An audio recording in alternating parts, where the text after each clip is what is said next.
الحمد لله الذي أرسل رسوله بالهدى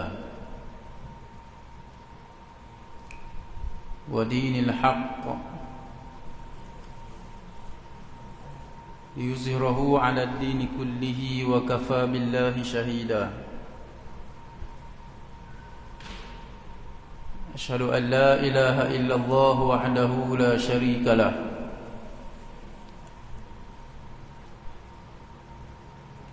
له الملك وله الحمد يحيي ويميت وهو على كل شيء قدير وأشهد أن محمدا عبده ورسوله اللهم صل وسلم وبارك على حبيبنا وشفيعنا وقدوتنا وأسوتنا محمد إمام المتقين وقائد الدعاة المجاهدين وعلى آله وصحبه أجمعين أما بعد. Yang dihormati pengungsi seluruh ahli jawatan kuasa, Tuan Imam, Tuan Bilal, seterusnya muslimin muslimat, hadirin hadirat yang dikasihi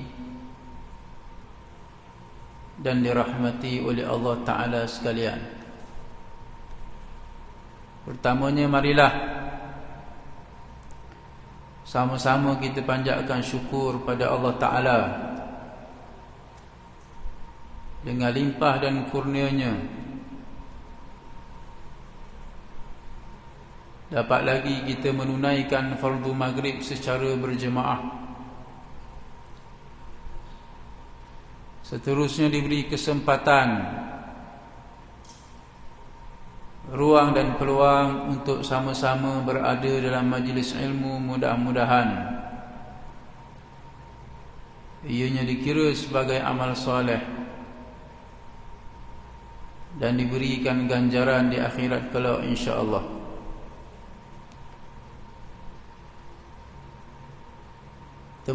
Kita mengucap syukur juga kepada Allah Subhanahu wa Ta'ala kerana masih lagi diberikan nafas untuk bernyawa, untuk hidup, melakukan ibadat ketaatan kepada Allah Subhanahu wa Ta'ala. Apatah lagi kita berada pada malam yang sangat baik, sangat mulia, malam 7 Safar,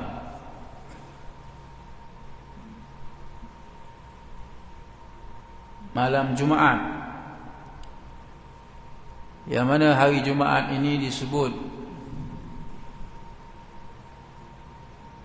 oleh Nabi sallallahu alaihi wasallam dalam satu riwayat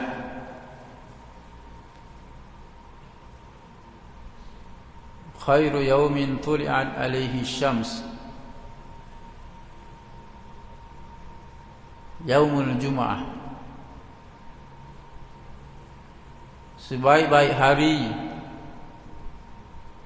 yang apabila terbit padanya matahari ialah hari Jumaat.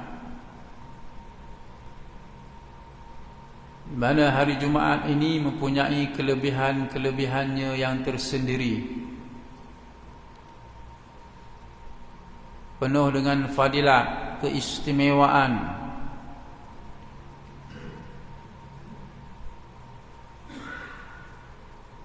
Di samping itu, hari Jumaat ini juga kita sentiasa diingatkan,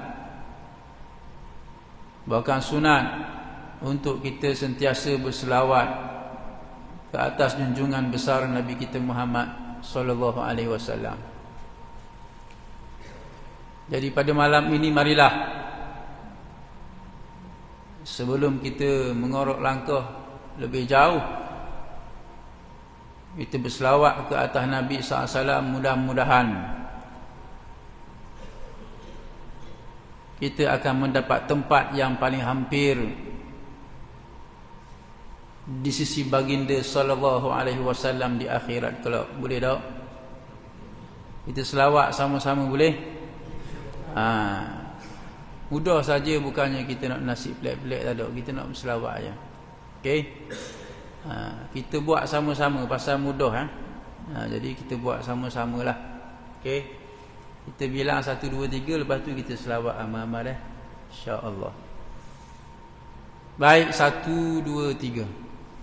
Allahumma salli ala sayyidina Muhammad. Allahumma salli ala sayyidina Muhammad. Allahumma salli ala sayyidina Muhammad sallallahu alaihi wasallam. Boleh dah 30 pahala malam ni. Dah 10 1 kali selawat Tuhan balas dengan 10 kali selawat ke atas kita. Dan Allah Ta'ala sampaikan selawat-selawat kita ini ni melalui malaikatnya kepada Nabi SAW, yang akan menjadi syafaat untuk kita di akhirat kalau duduk bersama hampir dengan Nabi SAW.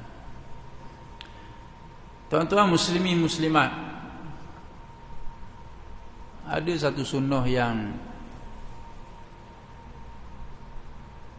nak kata paling besar, mungkin boleh katakan begitu jugalah.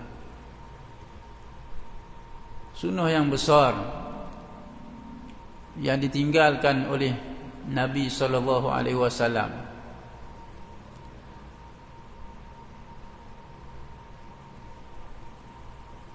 yang mana sunnah ini dilakukan oleh Nabi SAW sehinggalah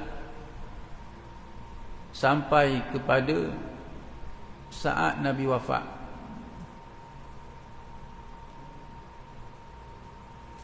Saat Nabi wafat, Nabi masih lagi menjalankan, melaksanakan sunnah ini, menggalah tanggungjawab ini, yang menjadi suatu sunnah yang terbesar juga untuk umat Islam mempelajarinya dan memahaminya. Apa dia sunnah tersebut? Sunnah tersebut ialah ketika mana Nabi wafat, Nabi masih lagi seorang pemimpin nombor 1 negara.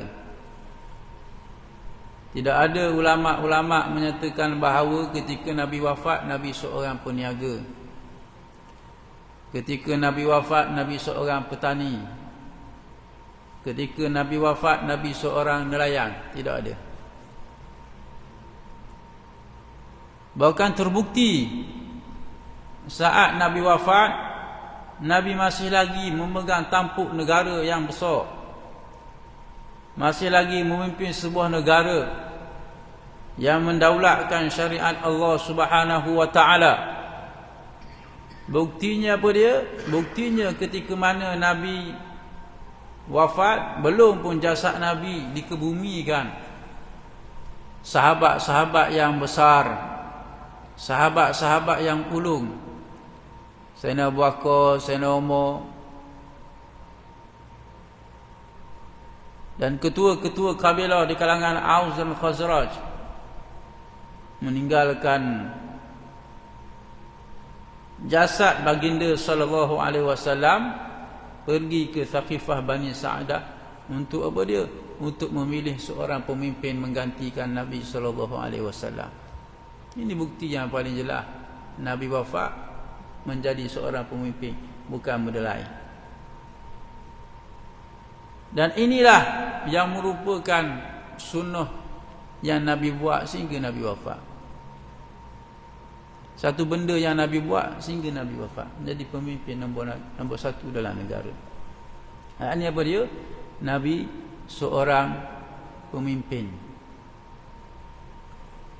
Bukan saja pemimpin sembahyang, pemimpin keluarga, bahkan pemimpin nombor satu negara, yakni memerintah. Menunjukkan kepada kita bahawa sesungguhnya berpolitik, memerintah negara adalah merupakan suatu perkara yang sangat penting yang disyariatkan oleh Allah Subhanahu wa taala, yang ditunjuk oleh Nabi sallallahu alaihi wasallam dengan ciri-ciri, dengan kaedah-kaedah, dengan petunjuk yang sangat jelas kepada kita. Bagaimana pentingnya perkara yang berkait dengan pemerintahan bernegara, berpolitik. Sehingga ditulis oleh seorang pensyarah daripada Arab Saudi, buat kitab, namanya Syekh Khalid Ali Muhammad Al-Anbari, seorang pensyarah di universiti, di salah satu dalam universiti dalam negara Arab Saudi. Dia tulis satu kitab, Fiqhu Siyasah Syar'iyyah fi Du'il Qur'ani was Sunnah wa Aqwalus Salaful Ummah. Kitab yang ditulis ini iaitulah sistem politik Islam menurut acuan Al-Quran dan Sunnah, serta pandangan ulama-ulama silam, pemimpin ummah. Dalam tu ada satu tajuk yang sangat menarik dalam ni. Tajuk dia tujuan sistem politik dalam Islam.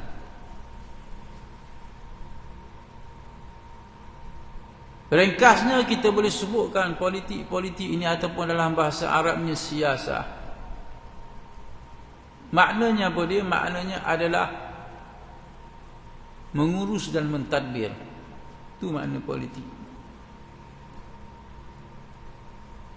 Politik iaitulah mengurus dan mentadbir, dan cara bagaimana nak memerintah di atas muka bumi Allah Subhanahu wa taala ini. Bahkan dalam Al-Quranul Karim Allah Taala nyatakan banyak ayat-ayat di dalam Al-Quranul Karim, pengajaran-pengajaran yang berkait dengan politik pemerintahan bernegara. Maka Syekh Khalid Muhammad Al-Anbari mengarang kitab yang tak tebal mana ni. Dia sebut ada 3, sekurang-kurangnya ada 3 tujuan matlamat sistem politik dalam Islam. Yang pertama, kata pengarang kitab ini, iaitulah untuk menegakkan agama dan merealisasikan perhambaan kepada Allah Tuhan semesta alam. Tujuan yang pertama, iaitulah menegakkan agama. Maksud menegakkan agama ini bukan macam kita berdiri tegak begitu keras kedung gitu, tidak. Maksud menegakkan agama iaitulah melaksanakan syariat Allah Subhanahu wa taala yang terkandung dalam Al-Quranul Karim dan sunnah Nabi sallallahu alaihi wasallam. Untuk menjaga dan memelihara kemaslahatan manusia sejagat dan makhluk seluruhnya.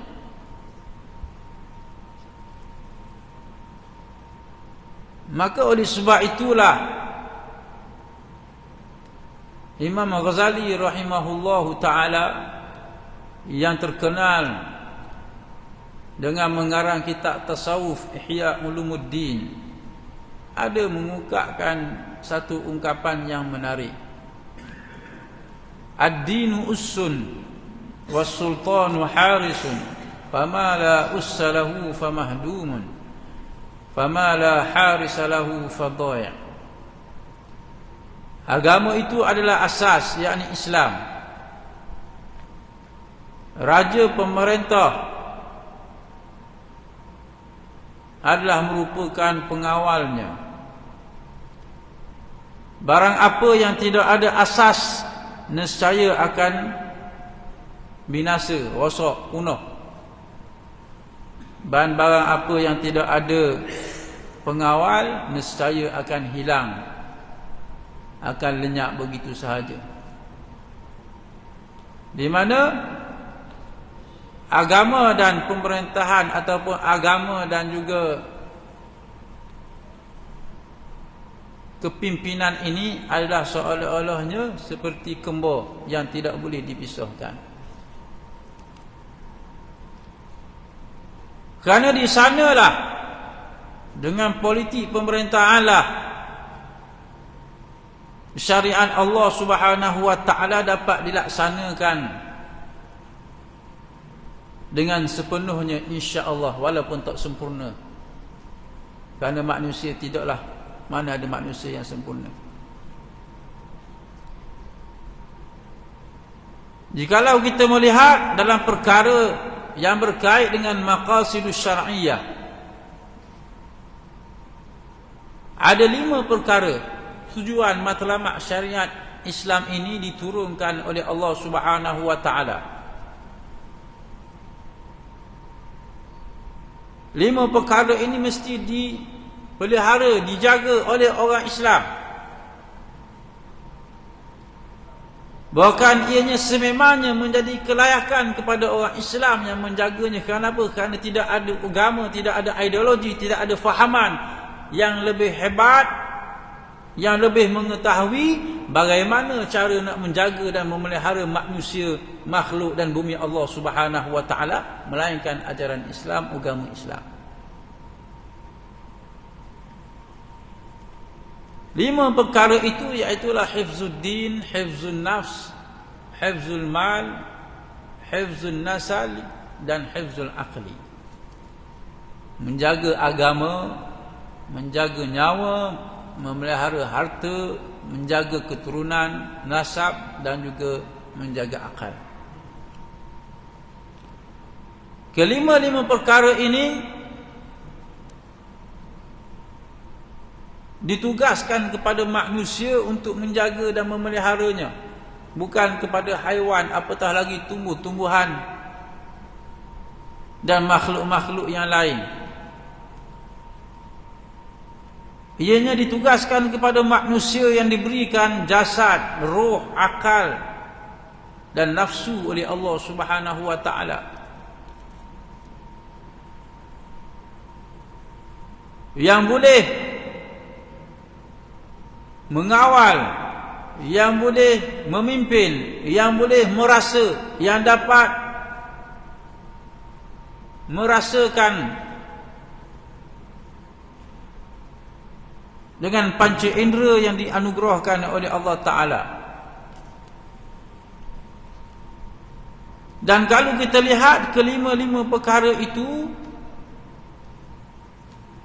telah pun diletakkan garisan merah. Tak boleh kita nak langgar garisan merah itu. Dan jika sekiranya kita melanggar, maka ditetapkan ada hukuman bagi mengawalnya, supaya orang lain tidak melakukan hal yang sama seperti yang dilakukan oleh orang lain. Di mana garisan merah itu, tiap-tiap 5 perkara itu ada garisan merah, perkara yang dilarang oleh Allah Subhanahu wa taala melakukannya, daripada melakukannya. Dan jika ada di kalangan manusia melanggarnya, maka disediakan oleh Allah Ta'ala ketetapan mesti dihukum sesiapa yang melanggar garisan merah tersebut. Dan tiap-tiap orang yang melanggar garisan merah tersebut akan dihukum oleh Allah Subhanahu wa taala Dan hukuman-hukuman tersebut tak dapat dilaksanakan melainkan Islam mempunyai kuasa dan Islam memerintah. Contoh kita ambil dalam memelihara agama, maka garisan merahnya tak boleh setiap kali sekali kita masuk menganut agama Islam, maka tak boleh, garisan merah je tak boleh keluar daripada agama Islam, tak boleh murtad. Dan kalau langgar juga garisan merah, apa dia? Hukumannya adalah hukuman bunuh. Seperti mana sabit dalam hadis Nabi SAW, man baddala dinahu faqtulu, barang siapa yang keluar daripada agama, menggantikan agama Islam dengan agama yang lain, maka hendaklah dibunuh. Sabit keempat-empat mazhab, mazhab Syafi'i, Maliki, Hanbali, Hanafi, semua kata sama, bunuh belaka. Tidak ada kata ini tak, ni tak, ada. Cuma mungkin pelaksanaannya berbeza, ada khilaf. Di kalangan empat mazhab ni ada khilaf cara pelaksanaan. Ada kata kena jaga dulu, beri masa 3 hari, beri masa seminggu. Bahkan ada pendapat yang menyatakan beri masa sehingga sepanjang hayat dia, tapi dipenjarakanlah, bukan beri masa duduk lepak duduk santai-santai, tidak, maksud duduk dalam penjara sehingga dia bertaubat kembali kembali kepada Islam. Itu pendapat khilaf cara pelaksanaannya. Dan ada orang kata bila mana dengar dalil yang seperti itu, mereka merasakan bahawa agama Islam ini keras, agama Islam ini ganas. Maka kita tanya kembali kepada orang yang bertanya itu, apakah hukuman jika seseorang itu khianat pada negara? Apakah hukuman khianat pada negara, bocor rahsia negara? Maka sudah tentu hukumannya bunuh, pancung, macam-macam. Maka jika sekiranya khianat pada negara hukumannya bunuh, ini khianat kepada Allah Ta'ala.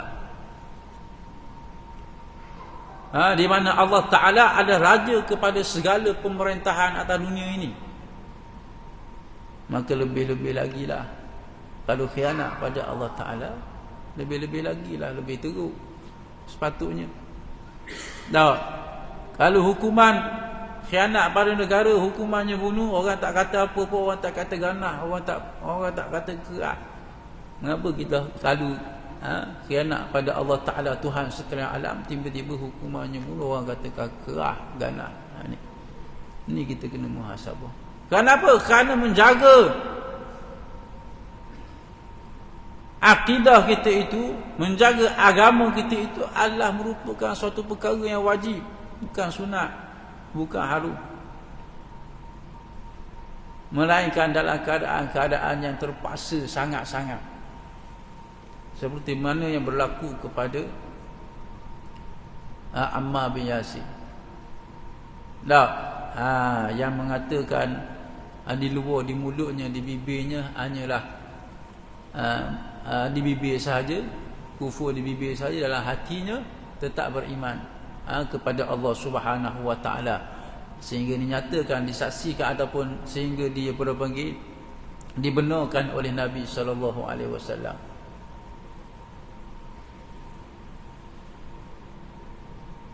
Maka menjaga, menegakkan agama adalah di antara tujuan dan matlamat sistem politik dalam Islam.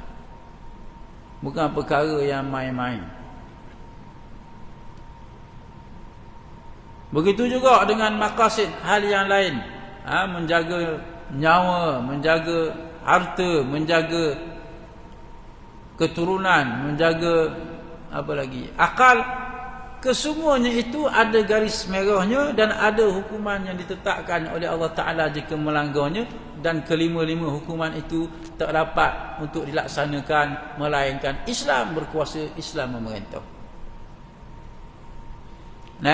Contoh jaga harta. Tuhan larang kita mencuri, merokok, buat rosak, buat punah pada harta benda orang lain tanpa ada sebab-sebab yang tertentu. Maka jika orang tu langgar juga, mencuri, merokok, maka hukumannya apa dia? Allah Ta'ala sebut dalam Quran, wasariqu wasariqatu faqta'u aydiyahuma jazaa'an bima kasaba nakalam minallah. Dan pencuri lelaki dan pencuri perempuan, hendaklah dipotong tangannya jika sabit kesalahan sebagai balasan daripada apa yang dilakukan, cegahan daripada Allah Subhanahu wa taala. Ini. Maka tak dapat tidak mesti kena ada apa? Islam yang berkuasa, yang memerintah, yang berdaulat. Tak boleh kita main nampak orang curi kita pun igak, gerak tangan. Bukan dia. Jadi fitnah pula pada Islam. Tak. Kalau ada kes-kes begitu mesti kita igak. Masuk dalam lokal lalu sekejap nak selesai urusan daftar-daftar ke pendakwaan ke apa, mesti ada urusan pendakwaan, mesti ada pula perbicaraan, mesti pula ada urusan kehakiman, memerlukan kepada mahkamah dan sebagainya. Maka semuanya itu mestilah dibuat dalam satu suasana keadaan yang mana Islam mempunyai kuasa, Islam mempunyai negara dan berdaulat di atas muka bumi Allah Subhanahu wa taala. Kalau tidak, tak boleh nak buat. Begitu juga dengan hukuman bunuh tadi tu, tak boleh. Kalau kita tahu dia ni apa dia panggil, macam ke keluar daripada Islam, kita pun ambil igak dia, dah rubuh dalam aku ni, kerak lalu. Tak boleh itu. Kita siapa? Ini yang diajar oleh Islam dan ditunjukkan oleh Nabi SAW sehingga ke akhir hayat Nabi SAW, wafat masih lagi menjadi pemimpin nombor satu negara. Dan merealisasikan perhambaan kepada Allah Tuhan semesta alam. Ini juga berlaku kepada apa yang disebut oleh Rubai bin Amir ketika mana berhadapan dengan Panglima Rustum, di antara panglima yang terhebat kepada kerajaan Parsi, kuasa besar dunia pada ketika itu. Rustum bertanya kepada Rubai bin Amir sebab apa datang, ada apa hajat, lebih kurang gitulah. Lalu Rubai bin Amir menyatakan dengan tegas, Allah ta'ala linukhrija man sya'a min ibadatil ibad ila ibadatillah wa min jawril adyan ila adlil islam wa min dhiqid dunya ila si'atid dunya wal akhirah. Allah telah menghantar kami untuk menyatakan, bagi mengeluarkan sesiapa sahaja daripada perhambaan sesama hamba kepada perhambaan kepada Tuhan semesta alam, yakni Allah Subhanahu wa taala. Dan daripada kezaliman agama-agama, ideologi-ideologi, pahaman-pahaman, daripada keadilan kepada keadilan Islam. Dan daripada kesempitan dunia kepada keluasan dunia sehingga akhirat dengan Islam. Ini dia tujuan sistem politik dalam Islam, untuk mengeluarkan manusia daripada perhambaan sesama hamba kepada perhambaan kepada Allah Subhanahu wa taala sahaja. Dengan tujuan dan matlamat yang sangat jelas dan sangat besar, untuk menyelamatkan seramai mungkin manusia atas muka bumi ini supaya dapat bersama dengan hidayatullah, agama Islam. Sebab itu Nabi SAW berjuang, berdakwah. Bukan berjuang berdakwah semata-mata, tidak. Bahkan sehingga mendirikan negara yang mendaulatkan syariat Allah Subhanahu wa taala. Sehingga sanggup melalui liku-liku yang sangat dahsyat, cubaan, ujian yang sangat hebat, hanya semata-mata untuk nak menyelamatkan manusia seramai-ramainya. Bahkan dengan kekuasaan inilah Nabi SAW berjaya menyelamatkan ramai manusia.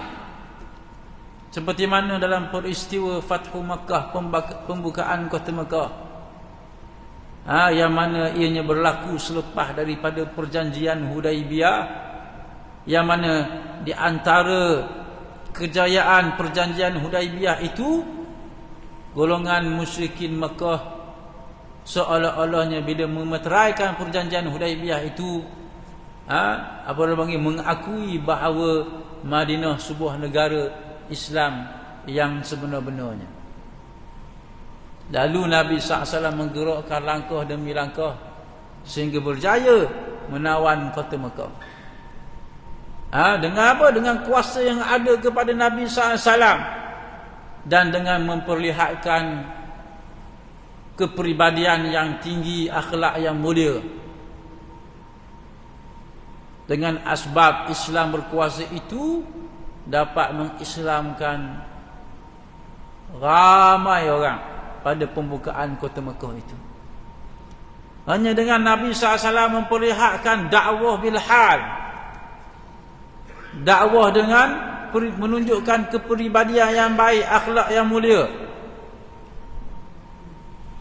Ketika mana Nabi SAW mengepung kota Mekah, lalu dalam keadaan yang huru-hara, gegak gempita, orang bertempiakan,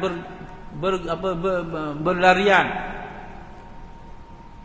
dengan mencari harapan mudah-mudahan Nabi tidak menghukum mereka, Nabi tidak memancung mereka, membunuh mereka seperti mana mereka lakukan kepada Nabi dan para sahabat. Tiba-tiba dengan kekuasaan yang ada pada Nabi SAW memerintah negara Madinah, dan dengan kepribadian yang mulia, akhlak yang baik itu, Nabi maafkan mereka seluruhnya pada peristiwa pembukaan kota Mekah. Lalu mereka ramai-ramai, ribu-ribu, berduyung-duyung masuk Islam. Ini dia tujuan sistem politik dalam Islam. Itu yang pertama. Yang kedua, kata Syekh, tujuan Islam, tujuan ataupun matlamat sistem politik Islam adalah untuk menegakkan keadilan. Di mana kita kena yakin dan percaya serta kita beriman sudah tentu bahawa tidak ada agama yang lain yang boleh mengatasi agama Islam. Dalam apa sahaja sudut, dalam apa sahaja perkara, Islam yang mendahului, apatah lagi dalam perkara keadilan. Ini sudah dibuktikan dengan sejarah yang banyak. Bukan sahaja sejarah yang berkait dengan kepribadian Nabi SAW, bahkan begitu juga selepas mana Nabi wafat. Dalam sejarah pemerintahan Islam, bagaimana Islam memperlihatkan keadilan yang sejagat. Dalam bab pemerintahan, bila mana golongan Kristian naik memerintah, lalu mereka bunuh orang agama yang lain, bunuh Yahudi, bunuh Islam, robohkan rumah-rumah ibadat. Naik Yahudi begitu juga. Namun apabila naik Islam menjadi pemerintah, Islam memerintah, maka semua agama dapat hidup dengan aman dan tenteram di bawah pemerintahan Islam. Ini telah dibuktikan. Boleh baca sejarah yang panjang sejak daripada zaman Khalifah Abu Bakar radhiyallahu taala anhu sehinggalah yang terakhir jatuh pada tahun 1924 Masihi. Di mana keadilan dalam Islam ini dari sudut apa sekalipun Islam yang lebih adil. Contoh dari sudut ekonomi, contoh kita beri supaya boleh nampak, boleh jelas. Dalam bab ekonomi, Islam mewajibkan zakat kepada setiap orang Islam yang mampu. Ini zakat dalam sistem ekonomi Islam. Nak tengok betapa adilnya Islam. Zakat menjadi suatu perkara yang wajib kepada tiap-tiap individu yang beriman kepada Allah Subhanahu wa taala dengan syarat dia mampu. Tak kena pada semua. Ini memperlihatkan keadilan Islam. Zakat tukhadhu min aghniyaihim wa turaddu ila fuqaraihim. Ambil daripada orang yang kaya yang berada, beri kepada orang yang tidak kurang berkemampuan, yang fakir, yang miskin. Tidak diambil pada orang-orang yang tak mampu. Yang mampu saja kena zakat. Maka orang Islam diwajibkan zakat. Namun pada orang bukan Islam ada juga. Tak. Tapi tetap tidak tetap tidak zalim, tetapi penuh dengan keadilan. Contohnya sistem kharaj, sistem cukai.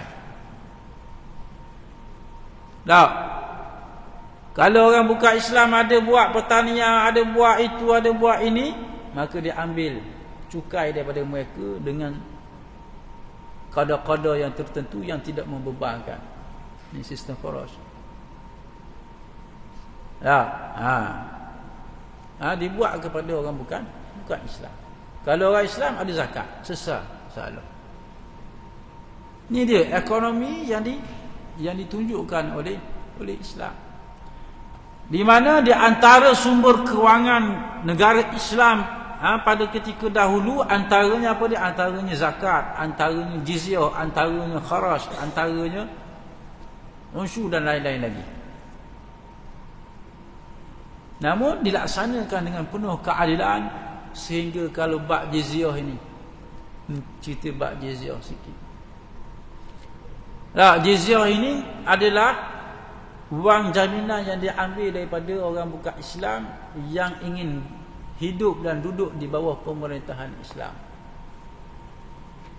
Dan diambil dengan qadar yang sangat munasabah, tidak mencengkam, tidak menzalimi. Sehingga berlaku satu peristiwa ketika mana Sayyidina Umar ada salah satu dalam pemerintahan Islam bila mana berlaku di mana pemerintahan Islam tak boleh dah. Tak mampu dah nak menjaga keamanan dan kesejahteraan khususnya orang bukan Islam ini, maka khalifah pada ketika itu nak memulangkan duit jizyah yang dah ambil itu. Lalu jawab orang bukan Islam, dia kata tak apa, kami lebih percaya duduk di bawah pemerintahan Islam. Ini tengok, hebat keadilan yang ditunjukkan oleh Islam. Maka oleh sebab itulah tuan-tuan muslimin muslimat, kalau kita lihat tujuan yang ketiga iaitulah memperbaiki keadaan manusia, maka sudah tentu kerana Nabi sendiri pun diutus oleh Allah Ta'ala untuk menyempurnakan akhlak yang mulia kepada seluruh makhluk, pada manusia khususnya. Nama bu'istu liutammima makarimal akhlak, sesungguhnya aku diutuskan oleh Allah untuk menyempurnakan akhlak yang mulia. Bagaimana sistem politik Islam boleh memperbaiki keadaan manusia? Seperti mana yang kita sebutkan tadi dalam hukum undang-undang hudud contohnya. Kalau dilihat dalam hukuman hudud itu, semuanya adalah untuk mendidik dan memperbaiki dan memperelokkan manusia matlamatnya. Bukan hanya nak semata-mata nak hukum. Kalau nak hukum, tak berlaku sebagaimana satu peristiwa bila mana ada seorang itu kena hukuman sebab 100 kali. Tiba-tiba sahabat kata, wahai Rasulullah, orang ni kalau kita sebab sekali pun koyok rabak dah kulit dia tu. Pasal apa? Pasal dia ni mungkin tua dan juga mungkin sudah apa dah panggil, tidak gagah lagi. Lalu apa jawab Nabi SAW? Nabi kata ambil ranting 100 batang, ukur sekali saja. Kalau kata hukuman Allah Ta'ala ini, undang-undang Allah Ta'ala ini, hukuman hudud itu untuk nak menghukum semata-mata, sudah tentu kita pakat otak je 100 kali, biarlah tubik isi ke apa ke. Tapi tidak.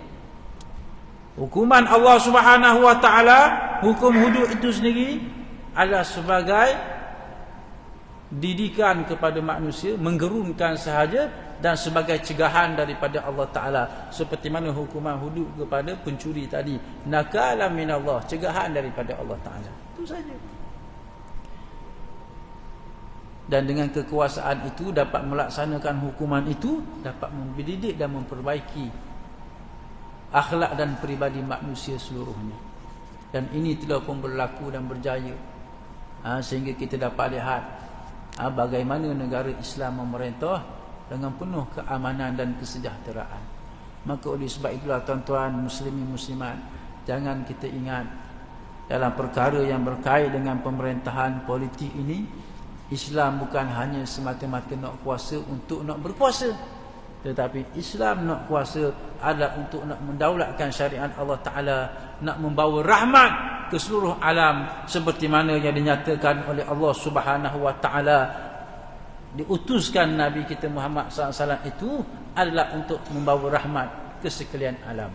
Wa ma arsalnaka illa rahmatan lil alamin. Dan tidaklah kami utuskan engkau wahai Muhammad SAW, melainkan membawa rahmat ke sekian alam. Maka hari ini Nabi SAW sudah tidak ada lagi. Sahabat-sahabat yang agung sudah tidak ada lagi. Tabi'in, pemimpin-pemimpin yang agung selepas daripada itu sudah tidak ada lagi. Maka adakah bagi kita orang Islam bila mana begitu, kita pun meninggalkan apa yang telah dibawa, diajar oleh Nabi SAW? Maka sudah tentu jawapannya tidak. Selagi mana bumi ini bernyawa, selagi mana bumi ini tidak ditamatkan riwayatnya oleh Allah Ta'ala, maka selagi itulah manusia mesti dan wajib untuk memelihara syariat Allah Subhanahu Wa Ta'ala dan menegakkannya di atas muka bumi. Dan tugas itu adalah merupakan tugas yang besar. Pahalanya besar, ganjarannya besar. Dan terpikul di atas tiap-tiap bahu kita. Yang mana perkara yang berkait dengan bernegara ini, pemerintahan ini, mesti ada apa orang panggil hubungan dua hala di antara sesama manusia. Kenapa? Kerana tak jadi. Kalau nak laksanakan tu, ada pemimpin sahaja, rakyat tak boleh nak laksana. Ada pemimpin sahaja, ada rakyat saja, tak ada pemimpin, tak boleh nak laksana. Ada kedua-duanya tapi tidak ada bumi ataupun tanah yang berdaulat, yang memungkinkan Islam ditegakkan di atasnya, tak jadi juga. Maka ini yang perlu kita faham. Di saat kejatuhan kerajaan Turki Uthmaniyah pada tahun 1924 Masihi, orang buat apa semata. Di antara yang dijumpai sebab apa jatuhnya kerajaan Islam, hari ini 2023 dah. Tahun depan 2024, 100 tahun. Sebab apa jatuh kerajaan Islam? Kerana orang Islam meninggalkan perkara yang penting ini, iaitulah apa dia? Berpolitik dan bernegara. Walhal Nabi tak pernah tinggal perkara ini sehingga Nabi wafat. Tiba-tiba kita yang kata cinta, kasih, sayang kepada Nabi SAW, tiba-tiba kita tinggal perkara yang dibuat oleh Nabi SAW sehingga wafat. Maka ini sepatutnya menjadi muhasabah kepada kita. Maka insya-Allah mudah-mudahan dengan kita memahami perkara ini, Allah Ta'ala akan turunkan berkat dan rahmat yang melimpah ruah kepada kita dunia sehingga akhirat. Jadi saya sekadar itulah yang dapat dan mampu disampaikan. Mudah-mudahan ianya memberi manfaat juga kepada diri saya dan juga tuan-tuan muslimin muslimat untuk kita sama-sama melayari bahtera kehidupan kita ini yang penuh dengan pancaroba, yang penuh dengan fitnah di akhir zaman ini. Maka mudah-mudahan insya-Allah kita mohon kepada Allah Ta'ala, ihdinas siratal mustaqim, tunjukkanlah kami wahai Tuhan jalan yang betul, jalan yang lurus. Mudah-mudahan insya-Allah kita terus diberikan istiqamah oleh Allah Subhanahu wa Ta'ala sehinggalah kita dijemput untuk bertemu dengannya pada suatu masa nanti insya-Allah. Jadi sekadar itu sajalah. Yang baik semuanya datang daripada Allah Ta'ala, yang lemah, yang kurang semuanya datang dari kelemahan diri saya sendiri. Saya minta maaf banyak-banyak. Aqulu qawli hadza wa astaghfirullahal azim li wa lakum. Assalamualaikum warahmatullahi wabarakatuh.